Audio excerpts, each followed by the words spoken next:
Over the weekend, we have seen a significant development.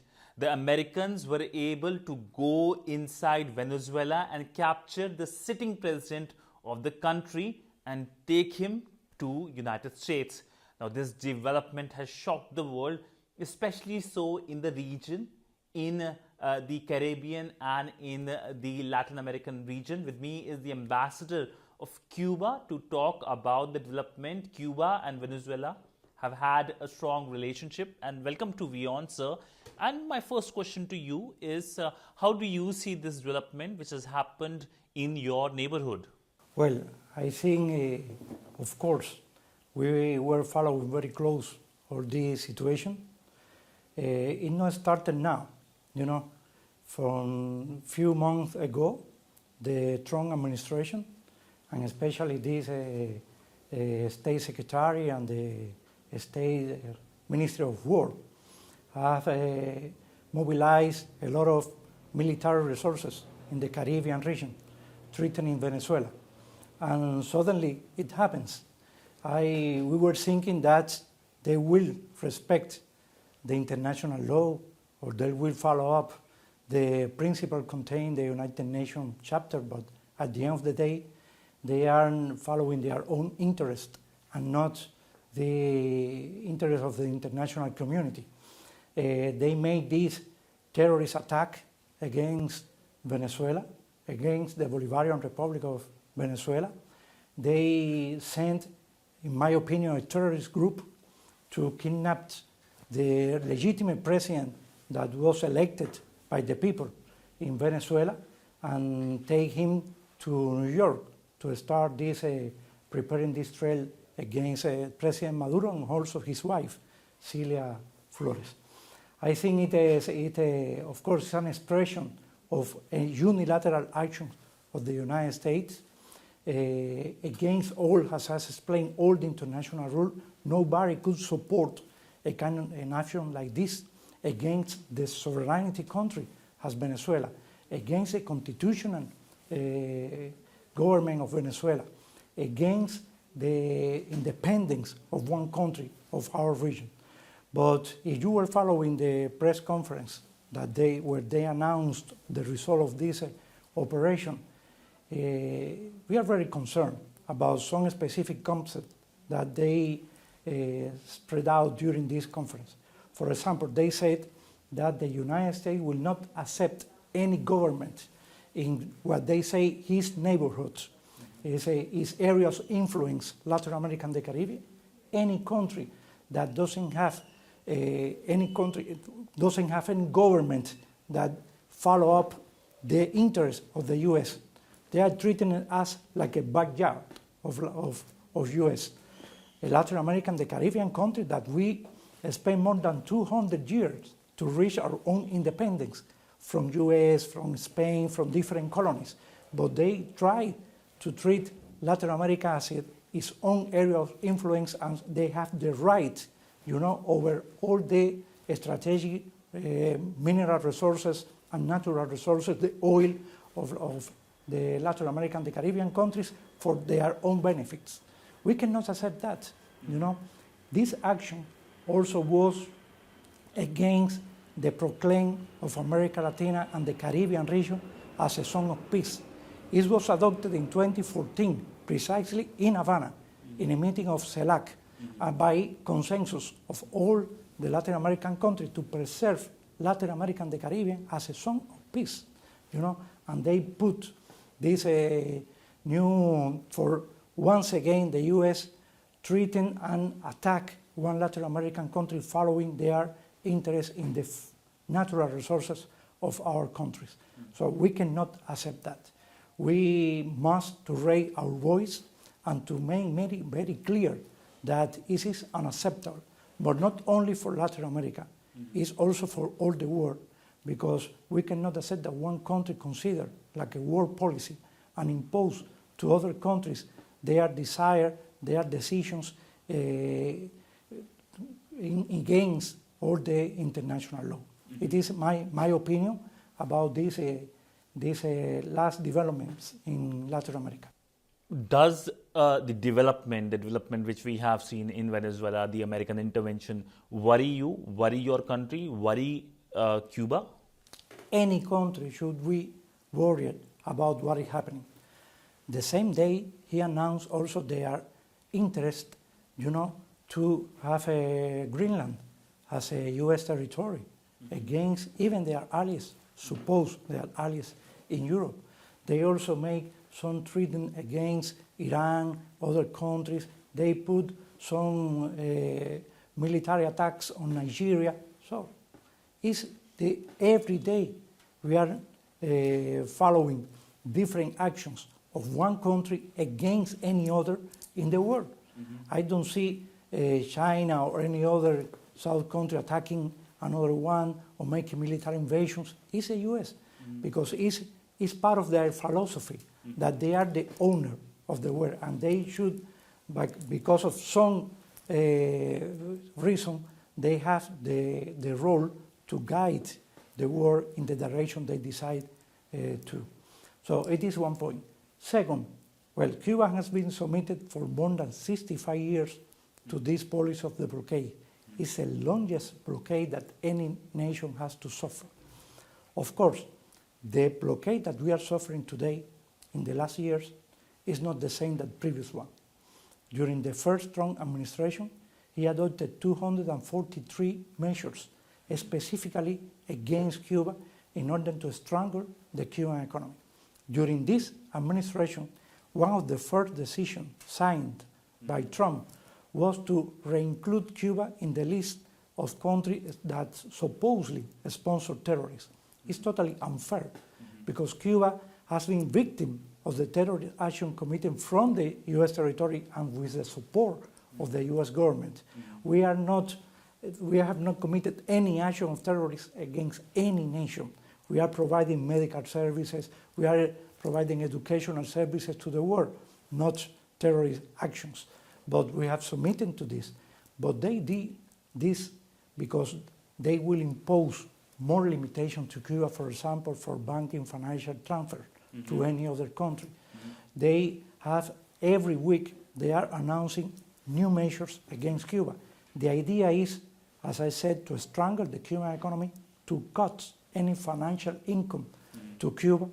Even, for example, now the ban for U.S. citizens to travel to Cuba. They cannot travel to Cuba.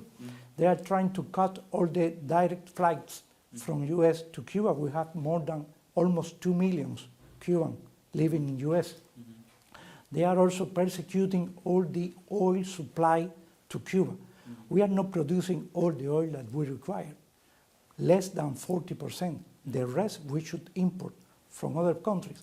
They are following all routes where the oil is supplying to Cuba, all the vessels, the international companies, in order to cut this possibility to the Cuban economy, to supply energy to our people, to develop our economy, the good functioning of the Cuban economy as well. So they are doing everything. They are, for example, trying to disrupt the medical services that Cuba provides for more than 60 countries in the world. Historically, Cuba has been done these actions for more than 60 years. We started in 1962, providing some medical services in Algeria. And after that, thousands of people from Cuba, doctors, technicians, has been in more than 100 countries providing medical services. So the idea is to isolate Cuba and to trying to cut all the financial income to our economy, to trying to create problems in our people, and very important, at the same time, to develop a media campaign trying to make the Cuban government responsible for the limitation and the consequence of this policy of the blockade. Because the idea is how to mobilize the Cuban people against our government. It's a target, and it could justify a military action against Cuba, because they said the people are against the government, expressing on the street, and the Cuban government is trying to punish all these people, and we should make a military invasion in order to put order in Cuba. It's the same idea. The same idea they are doing in other countries, including in Venezuela. So it's clear that this policy of the blockade is completely isolated in the international community. Every year, the Cuban government presents in the United Nations a resolution condemning the US blockade towards Cuba. And the huge majority of the international community for 33 years has been rejected this policy of the blockade. So nobody in the world, not a single country, well, just 2 or 3 countries, but the rest of the international community has very clear that this policy should be put an end, and the Cuban people has the right to live in peace and to develop all the capacity that we have in order to provide more quality of life to our people. Donald Trump has said that Cuba is next in line. His Secretary of State, Marco Rubio, has also made comments against your country. How do you see these comments as? Well, it's very dangerous. I said not only for Cuba. This person that is in charge of this government now is a very dangerous person. We know them very well. For example, you mentioned Marco Rubio. He started his political career saying that he is Cuban, that his father, when escaping from the dictatorship of the Cuban Revolution to US, is a lie. He's lying. Because their parents went to US before the Cuban Revolution, looking for economic opportunities in US economy. It happens in Latin America. The people are traveling to US, trying to reach US in order to look for opportunities, because unfortunately, we, the Latin Americans, have suffered this long policy of extracting our minerals, our financial resources, our natural resources from the US companies. That, for example, in Cuba, more than 80% of the best land of Cuba to produce the sugar cane for tourism and others belonged to the US companies before the revolution. And the revolution was a break point of this, to give back to the Cuban people our resources, our richness in our country. And from the very beginning, we started, of course, opposing to this. So I consider that any country in Latin America should be, could be target of this policy of the US. In our case, I see it well. Remember that in the 90s, when the Soviet Union and was the collapse of the socialist countries in Europe, Cuba remains almost isolated. At that time, I remember Bush's father was the president in US, and they said, this is a moment, we are going to defeat the Cuban Revolution. We are 35 years later, we are here, and we will continue, because the only option for the Cubans is to support and to remain independent. Otherwise, we will be a neo-colony from the US, and the Cuban population has a very high cultural level. They understand very well that we should be resilient enough, but at the same time, we should continue trying to develop under these circumstances. We should develop our economy. We should try to find solutions to our problem, to continue providing quality of life to our people, and to show that in our case, the socialist system is the best possibility to preserve the independence, the sovereignty, and the self-determination in front of this big empire, the biggest empire just 90 miles from our country. When the incident happened, when the intervention happened, we saw that the president was taken by the American forces and taken to New York. Now, your government, your country has announced a period of mourning because many Cubans have died as well. Can you just tell us about how the Cuban side is looking at it, and what were these Cubans doing in Venezuela? They were part of the security of Venezuelan president? We have, as you know, a long-standing and close relationship between our two governments. And the Bolivarian government requests from Cuba some support because of our expertise to reinforce the safeguard team of President Maduro. And we send some people to fulfill this responsibility. And at the moment, they made this surprise attack under the presidential palace. Many of them were there, and 32 people were killed in combat. 32 Cubans were killed in combat. They were, under the last circumstances, they were, even at the price of their life, they were fulfilling their responsibility. It is Cuba. What they did, defending the President Nicolás Maduro, as following the responsibility that Cuba government gave to them. It is an expression what Cuba is ready to do. If they one day decided, we don't want, we really don't want, but if one day they decided to touch the Cuban soil, they will receive the same answer, that we are going to defend our land until the last consequences. Let me tell you that we always has been on this position to develop a normal relationship with the US. It is very important, because even when the US citizens travel to Cuba, they discover that there is not, a feeling against them. We know very well what is the position of the government and what is the position of the US population. And we have had historical relations with with this country. And we have always offered the possibility to start a conversation based on the mutual respect.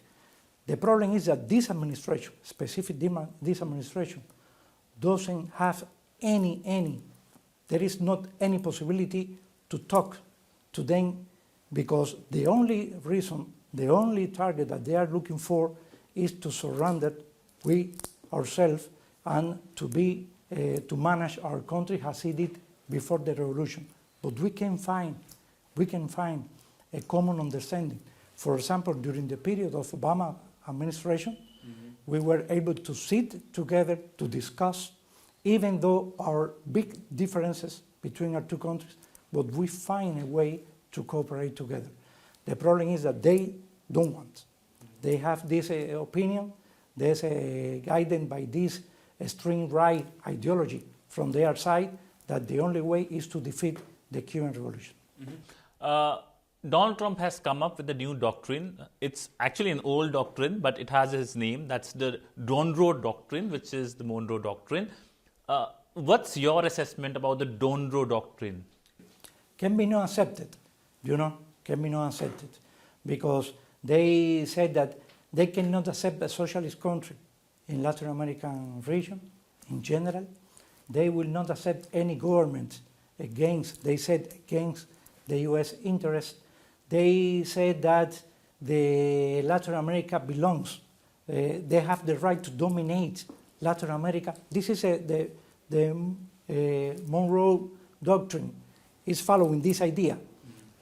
America Latina, Latin America and the Caribbean region for Americans. And they said Latin America for Americans is for US, and we cannot accept it, US should treat or should have the relationship with Latin America as a sovereign country, one by one. They cannot impose any politics to our region. We cannot accept it. It's clear. We cannot accept that the relationship with the US could be guidance by the Monroe Doctrine. It's unacceptable. How do you see India's reaction after the American intervention in Venezuela? Well, I was reading the statement of the Indian government, and they are calling for a diplomatic solution through negotiation, through the people to talk and to find, cooperate together in order to reach an agreement. It is one of the principles of the international law. All the problems should be solved through the diplomatic way and not through the war. It's clear for me. Well, India is playing every day a more important role in the international community. And India is part of the BRICS.